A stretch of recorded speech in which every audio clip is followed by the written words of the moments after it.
اگر آپ فقراء کی مجلس میں بیٹھو گے تو دل اللہ پاک کا شکر ادا کرے گا.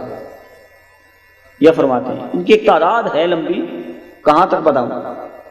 غریبوں کی مجلس میں بیٹھو گے، غریبوں کی مجلس میں فرماتے ہیں ان کی مجلس میں بیٹھو، اور فرماتے ہیں غریبوں کی مجلس میں بیٹھنے سے اللہ کا شکر ادا ہوگا. امیروں کی مجلس میں بیٹھنے سے شکر ادا کسی صورت نہیں ہوگا. میں نے نہیں کہا، صوفیہ نے فرمایا. غریبوں کی مجلس میں بیٹھنے سے اللہ کا شکر ادا ہوگا. ان کا حال سنو گے اللہ کی نعمتیں یاد آئیں گی. ان کا حال سنو گے اللہ کی نعمتیں یاد آ گی.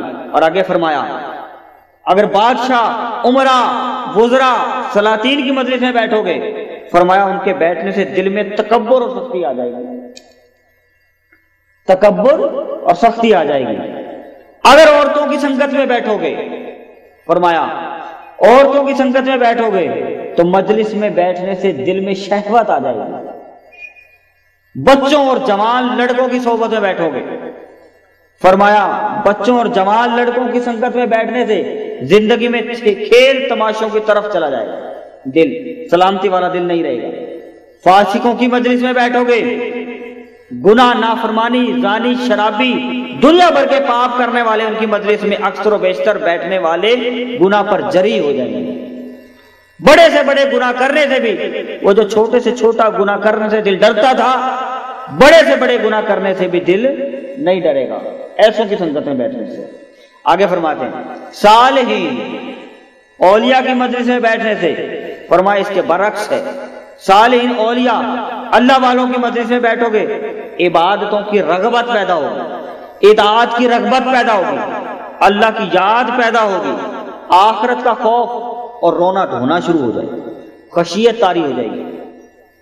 علماء کی مجلس میں بیٹھو گے، علم اور ورع اور معرفت آئے گی. الغرض جس کی بھی صحبت آپ اختیار کریں، ہر صحبت اپنا ایک اثر چھوڑتی ہے. صوفیہ فرماتے ہیں ہر سنگت، ہر صحبت ایک اثر چھوڑتی ہے، دل کو خراب بھی کرتی ہے اور دل کو سلامتی والا بھی بناتی ہے. دل کو خراب بھی کرتی ہے اور دل کو سلامتی والا بھی بناتی ہے. اب آپ نے اختیار کرنا ہے کہ سلامتی والا دل چاہیے یا خراب کرنے والا دل چاہیے. اور سلامتی والا دل جن کا ہو جائے، ان کی سنگت میں معاملے عجیب ہو جاتے ہیں. معاملے عجیب ہو جاتے ہیں کیونکہ ان کی یاد رہتی ہے، محبت ہوتی ہے، اور محبت میں معاملے عجیب ہو جاتے ہیں. عجیب سے بات میں نے عرض کی جو عقل تسلیم نہ کرے. علامہ اقبال فرماتے ہیں عقل کو تنقید سے فرصت نہیں، عشق پر اعمال کی بنیاد رکھ. عقل کے گھوڑے کیا چرانے، بس پار کر دیں. فرماتے ہیں حضرت، مجھے یاد نہیں آ رہی یہ بات، میں نے کہا کہ محبت میں بات عجیب ہو جاتی ہے. جس کا دل محبت میں یاد میں مست ہو، بات عجیب ہو جاتی ہے اور پھر عجیب سے عجیب تر ہو جاتی ہے. تو محبت جو نرالی ہوتی ہے. حضرت عبد الواحد بن زید رضی اللہ تعالیٰ عنہ اکابر صوفیہ میں سے تھے، تابعی تھے. ہر وقت یار کی مستی میں رہتے.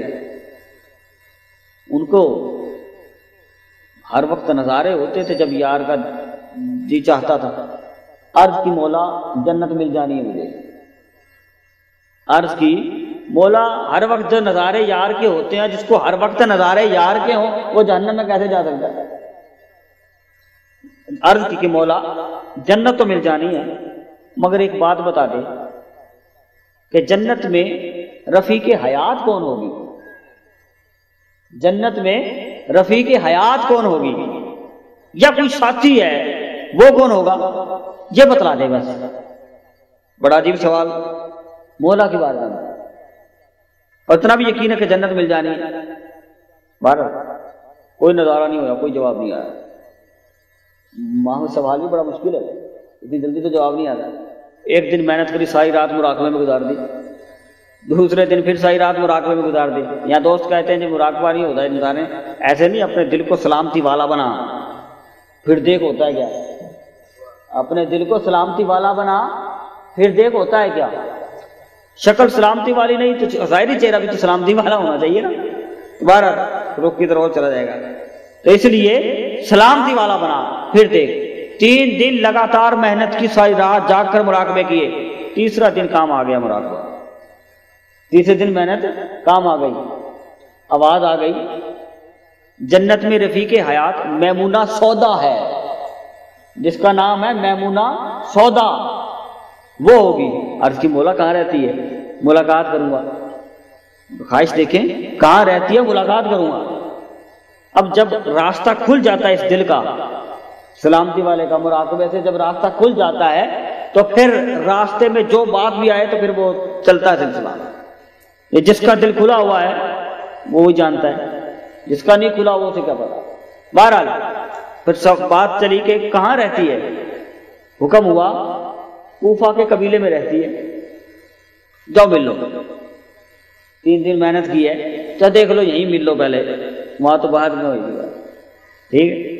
12 پہنچے کوفہ کے قبیلوں کے پاس، ڈھونڈا، پوچھا، لوگوں سے پوچھا کہ یہاں پہ کوئی میمونہ سودا رہتی ہے؟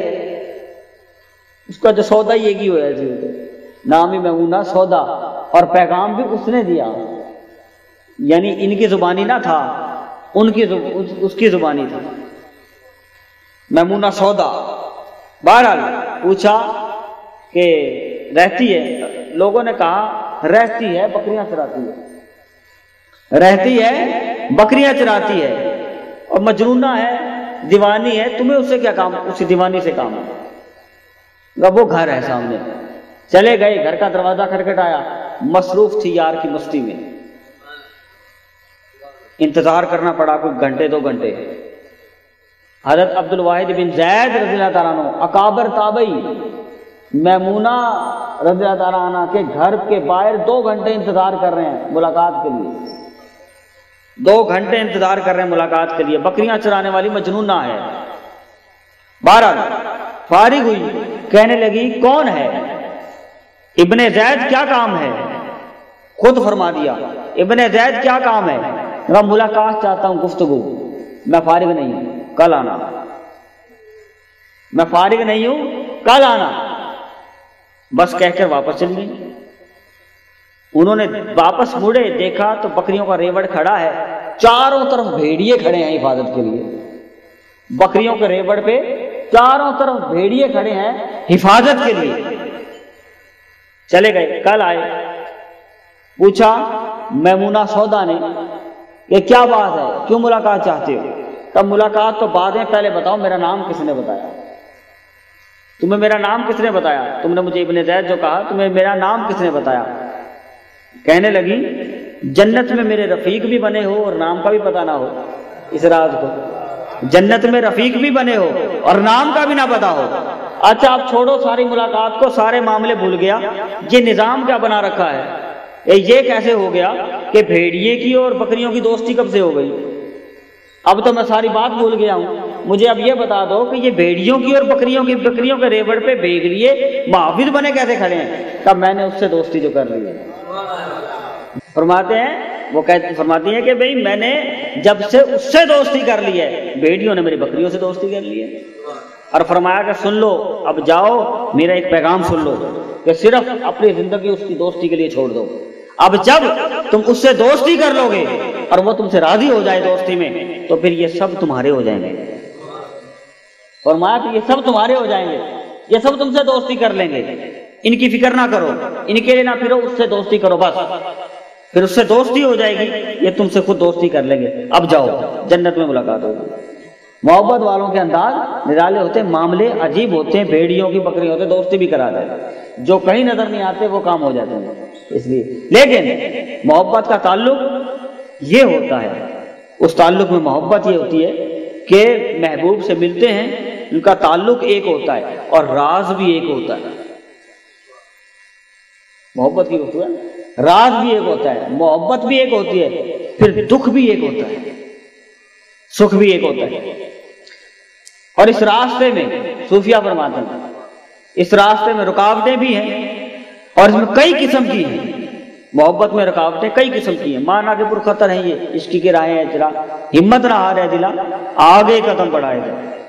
اور صوفیہ فرماتے ہیں رکاوٹیں کیسی ہیں، کس کی رکاوٹیں؟ اس محبت کے اندر رکاوٹیں کس چیز کی ہیں؟ خواہش کی، ہم جس محبت کا نام لیتے ہیں اس میں خواہش نفس ہے، خالصتاً محبت نہیں ہے۔ صوفیہ کے ہاں یہ نہیں ہے، وہ فرماتے ہیں خواہش نفس ہے، محبت